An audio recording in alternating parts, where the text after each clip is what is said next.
I'm glad you got a chance to take a few minutes and join me today just so we could connect and hear a bit more about your story. So thank you.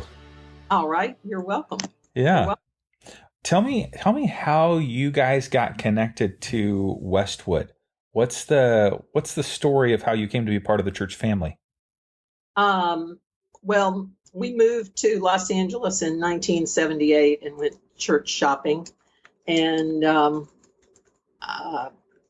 we just didn't find a place that resonated with us. We had been worshiping in an ecumenical setting at Indiana University in Bloomington. Okay. And I think we were looking for that kind of an environment in Los Angeles, and we just weren't successful. And then one day, my husband, who's a professor at UCLA, was walking down Bruin Walk and heard Mike Fink, who happened to be the Wesley Foundation director at the time. And what he was saying was, I guess, very provocative, and John agreed with it.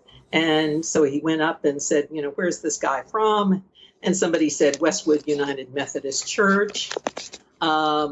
We went to Westwood, I think, the very next Sunday, met three couples right away, and the rest is history. That's great. I think at the time it was a lot of what we enjoy about Westwood now. It was the same then, very active congregation, active across all generations. It was not, many of the churches we had visited were, for want of a better word, a sea of white hair. We just didn't feel like there was anyone there like us. And at Westwood, there was a very active singles group, very active family ministry, and educational programs. So there we are. We're so glad we found it. That's great. That's great.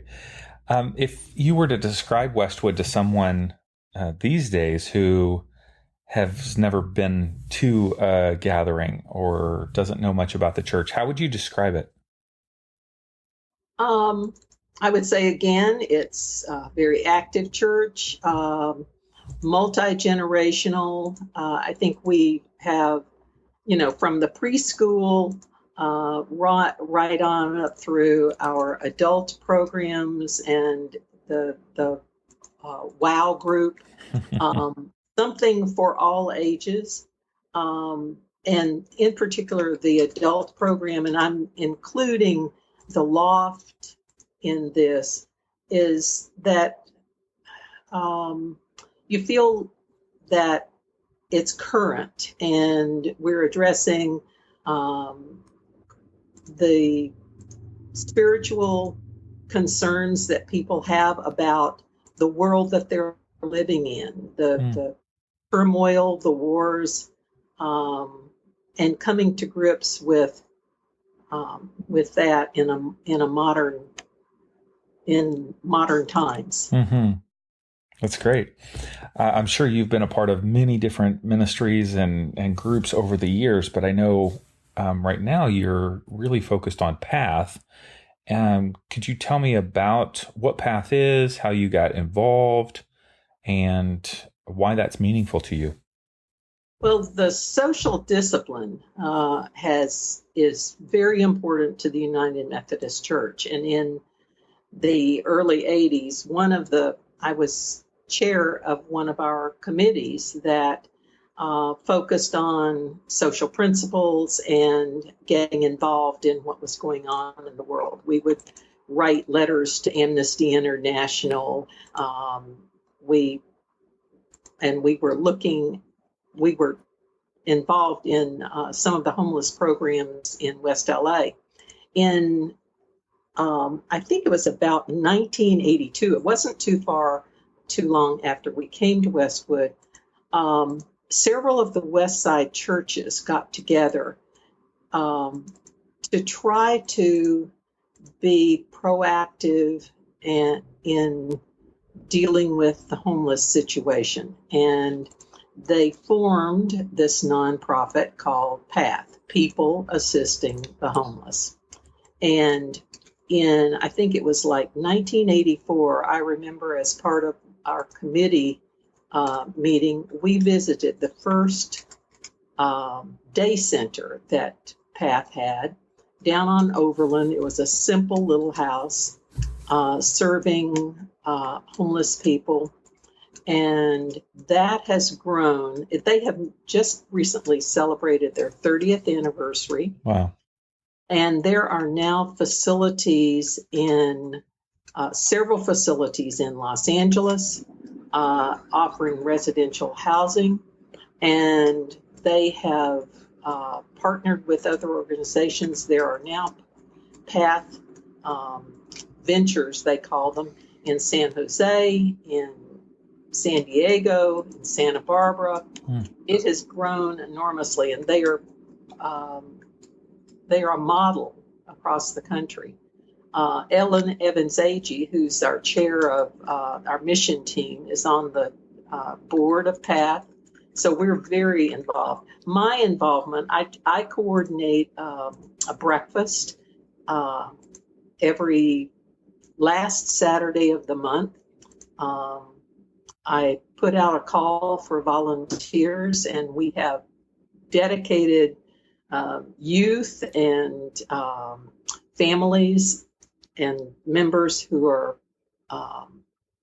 all very active volunteers at PATH. We go in on Saturday morning. We cook a hot breakfast for about 80 residents, whoever's at the residential center at the time. And it is always a blessing. They are, I said, it's by 9 o'clock on Saturday morning, we have been thanked over and over and over again by over 80 people. And so they actually have a center, like a transitional, is it a more like a shelter, like each night it's different people, or is it a transitional program? It's a transitional program. When you PATH, for, I guess you could say, vets the residents. These are residents that the social worker or intake people at PATH feel have the potential of returning to work and home. And so the residents who are there, their number one job is getting a job. And there are PATH counselors who will assist them in getting a job. There are they can take classes. The residential center that we work at is at about Beverly and Vermont. So it's very close to a community college. And some of the residents are take certificate programs there to improve their skill set. They are allowed to live there for as long as it takes to get back on their feet. If they get a job, they PATH helps them set up a bank account where they put all their money in, and PATH provides their room and board, and they save money in order to pay for their first and last month's security deposit, which you know, in Los Angeles is a hefty amount of money. It's a lot of money, yeah. The residential center has a floor for just men, another floor for just women, and up until about 4 or 5 months ago, half of the women's floor was for women with children. But PATH just opened a whole new residential complex with apartments, and the mothers with children have moved out to those. So there's a lot of, we're very happy for that because that'll be a better situation. Sure, sure. Why, I know this could sound like a naive question, but it's different for everybody. Why is this meaningful to you? Why is this important to you? When I hear that term path, people assisting the homeless, oftentimes it's actually people against the homeless, that changes. And this is obviously something you've invested so much time and years into. Why is this important and meaningful to you? I hadn't thought about that. Well, when I say it's important to me, it's important to my husband as well, because both of us go every month. Social hospital. Well, first of all, neither of us have ever experienced it, nor. And one of the things, we don't just cook and serve breakfast to the residents at PATH. We sit down and talk to them. And we've heard so many stories that it helps us realize that a lot of people that we see every day are just one illness away from being homeless. Yeah. And or one minor thing happens, and then there just seems to be a cascading effect. Right. The recession a few years ago, we noticed an upturn in people at PATH. And it's been, I guess, educational to us how many of the residents are professional people who had no savings and no cushion. And, Los Angeles and Hollywood, I think, is the place of dreams. And when these devastating things happen, pride, I think, often prevents some of the residents from going back home, because it would require an admission of failure. So I think that's part of our commitment, and just that we are believers in the social gospel, in peace, justice,